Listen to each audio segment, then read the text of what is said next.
I don't know if the camera's picking this up, but I've got a dodgy wheel bearing on this wheel, which we're going to replace now. Can you hear it?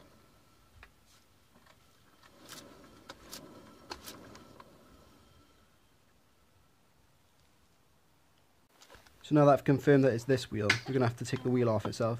I'm going to use an impact gun because I've got one, but if I use a breaker bar or anything else to hand, and crack on.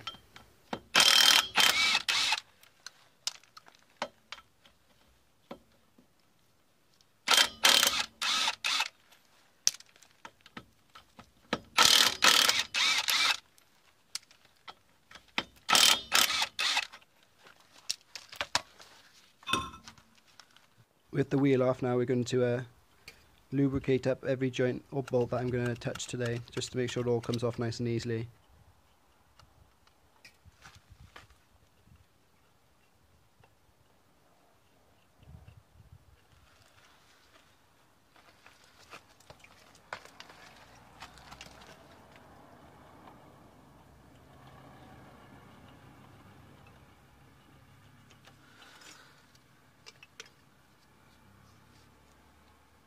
Now to remove the brakes. I'm going to remove the caliper and the carrier all together, so I'm going to use a 15mm spanner on the back here.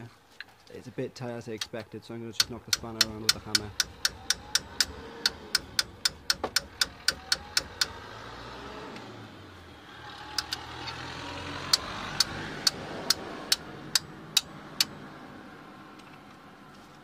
Now with that loosened up, just slacken it all the way off, and then do the same with the bottom one.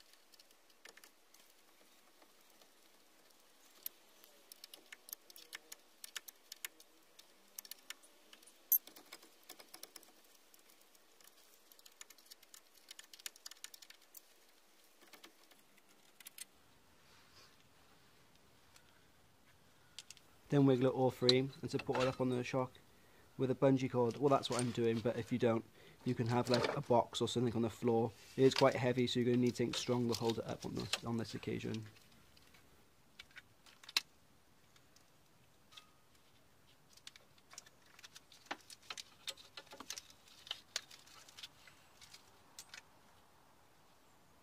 Now that's secure, let's move on to the disc. This is seized on there, so we're going to give it a tapper on the edge with a hammer. Just free it off. Carefully don't hit the studs here because that'll give you a headache.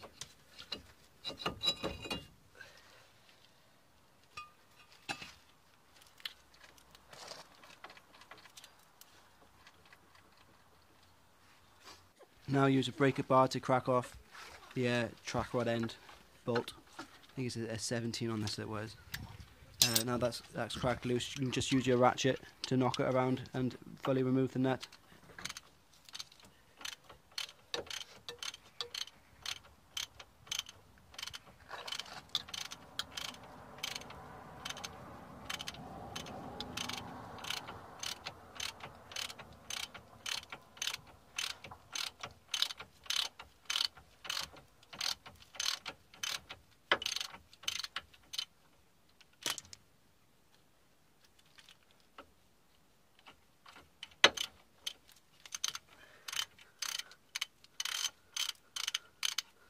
Now with the nut off, we're going to have to remove it from the hub. Now a special tool to do this, but I just crack it with a hammer. I think that's the Ford way of doing things as well. If you use a special tool, you can damage the boot. With it out, just put it to one side. Now I'm going to use a impact gun again on this hub nut.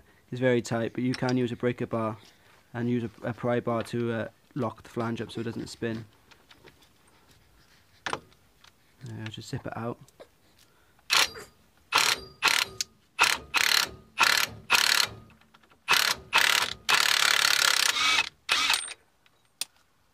With that free now, you want to make sure this drive shaft is free to move. It's quite loose in there, which I'm happy about. If it's not, use a punch and a hammer just to tap it through. Now to remove this pinch bolt here that holds the shock in place. It's a 15mm socket. I'm going to use an impact gun on that again, but you can use a breaker bar.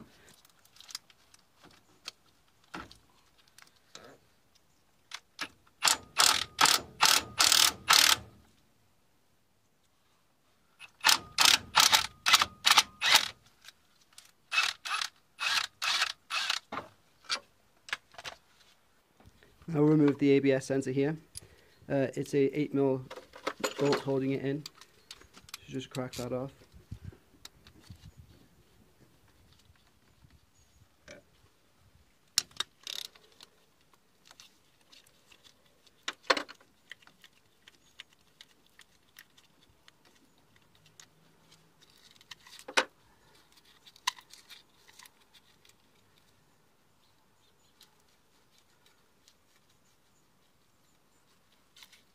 You don't want to damage the sensor, although this one's quite loose, which I'm happy about. It's less headache.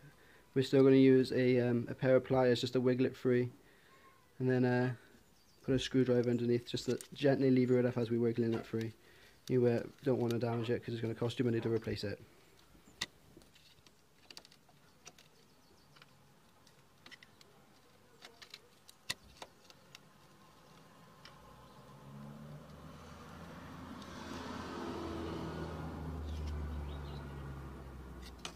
There you are, see the surface meets up with the wheel bearing and picks up the speed from the magnet on the back of the wheel bearing.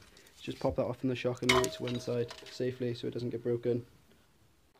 Now we're going to remove this nut from the bottom ball joint. It's a 22mm nut, I believe. So just crack off with your breaker bar again. And then swap over to your ratchet just to speed things up after.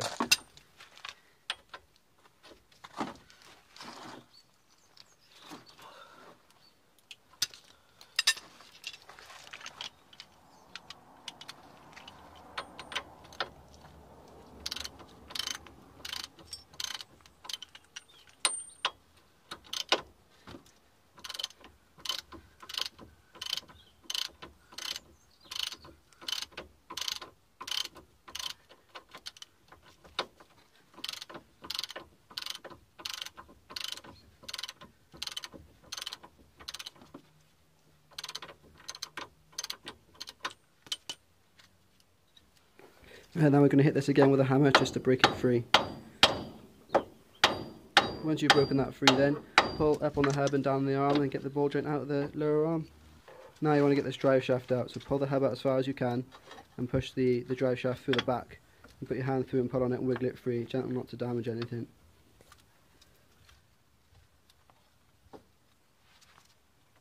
I'm going to secure this up out the way as well with the bungee cord just so any of the joints don't get damaged. But I suppose you could leave it hang, but you don't want to take a chance of damaging anything, so just use what you can to support it.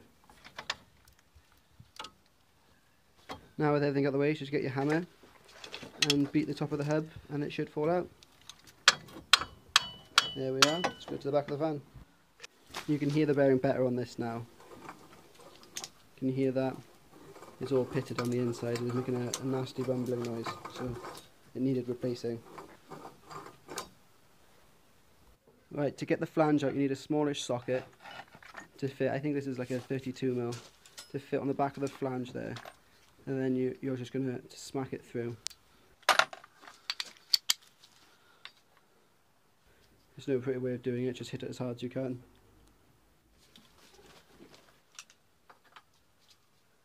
I've got the hub here bolted in a vise. As you can see, it's not bolted down, which makes things more tricky. So what might be best for you is if you pile up some wood to support the hub, but leave room for the flange to go through it so it's not restricted and it goes through nicely.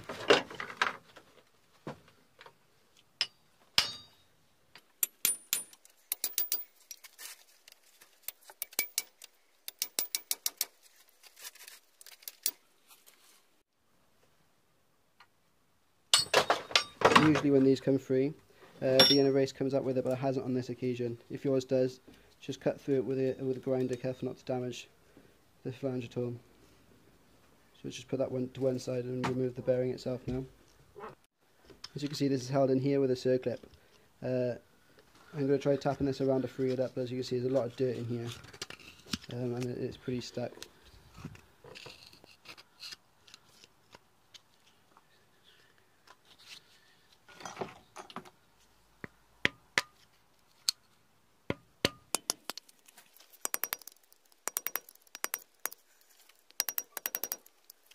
So my tool was too weak and it couldn't pop it out, so I ended up using a screwdriver and a pry bar to just get it out, but I forgot to hit record.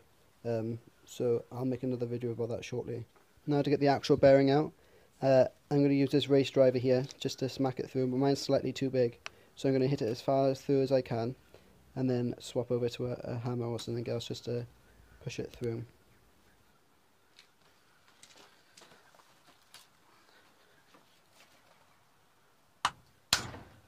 There's no easy way of doing it with this method, so just keep hitting it as hard as you can until it pops out.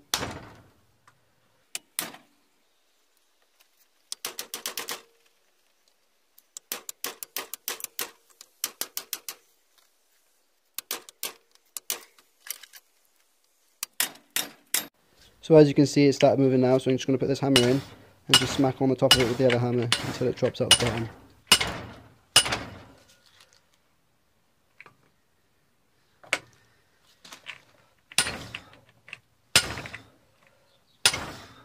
The bearing was catching on the jaws of the vise here, so I've moved it over so it's got more room to drop down through now. So just put the hammer back in and keep whacking.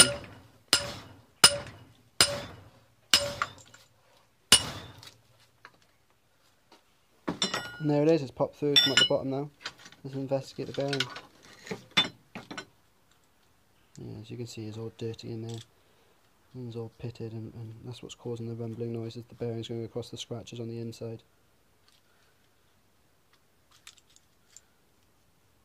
See, it's not a very smooth surface in there.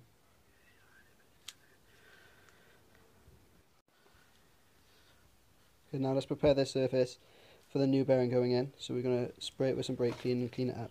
You don't want to use anything too abrasive on this, like sandpaper or anything like that, because you want to make sure it's nice and smooth. So just spray in some brake clean and wipe off all the rubbish that's in there. And don't forget to do the bore as well, where the shock absorber goes through down the back. Make sure that's nice and clean as well, so it's easier to reassemble. Just clean up all the mating surfaces really, so there's no problems later on. The cleaner it is, the easier it is. Okay, so this is where our bearing's going to go in here. So I've frozen the bearing so it shrinks and will slide in there nice and easy. But we need to heat this up first. So this expands, so it's easier to get it in. This is a real massive DIY way of doing it. I would normally use a press or a winding tool, but I'm doing it this way here. With this now, you want to make sure that you heat it evenly all the way around, and make sure you don't crack or distort anything. Also be mindful of the brake clean that you just sprayed, because that is very flammable. So I've taken out the van here to take it away from it, so the van doesn't catch on fire or anything like that. So just be mindful and be as safe as you can. I've flipped it over now so we can apply some heat to the back and warm that side up. The ball joint is right here, so carefully don't cook that grease or anything in there. Just rotate it nice and evenly all the way around. With that nice and warm now, let's just drop our bearing back in. So like I said, I've frozen this bearing in so it's shrunk. So let's just drop it in, and it should slide in. It hasn't slid on all the way that I would have liked it to. So what I'm going to do is put the old bearing over the top of it and gently tap into place. Now you want to do this very gently because you don't want to damage the new bearing at all.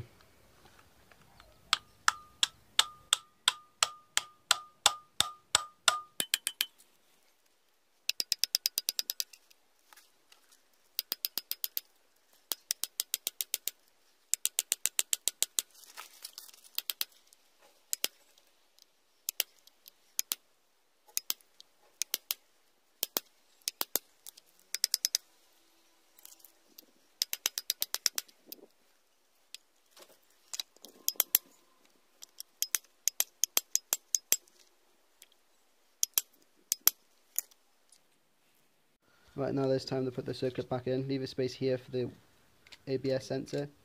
Like I said before, my tool is really rubbish, so what I'm going to do is slide it right at the teeth and then wedge it into place and just tap it gently on with a screwdriver and a hammer.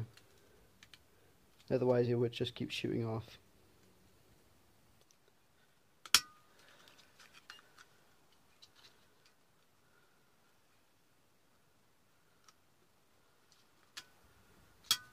Like so.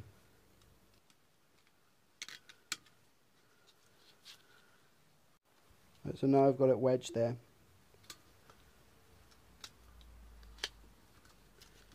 I'm going to get a small screwdriver, very gently slide it down off the tool into the groove. Bear in mind to remember now to leave space for the ABS sensor to go through, but if you don't, you should be able to just tap it around gently with a screwdriver just to make enough space there for it.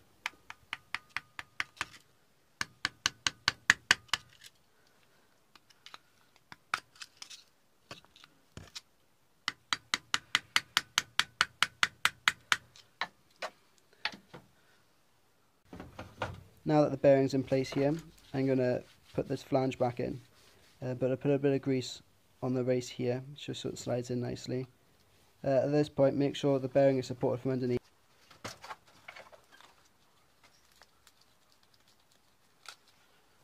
I'm going to apply a bit of grease here.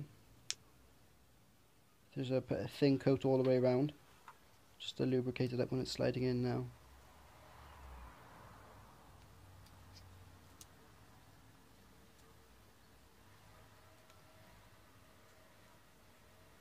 Line it up. Put the socket on the top there.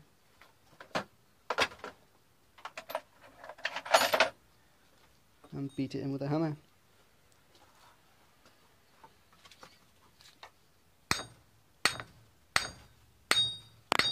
There you go, perfect, you've replaced the wheel bearing. Now reassemble the hub in reverse order, making sure you take into account torque specifications and anti-seize lubricants in the correct places.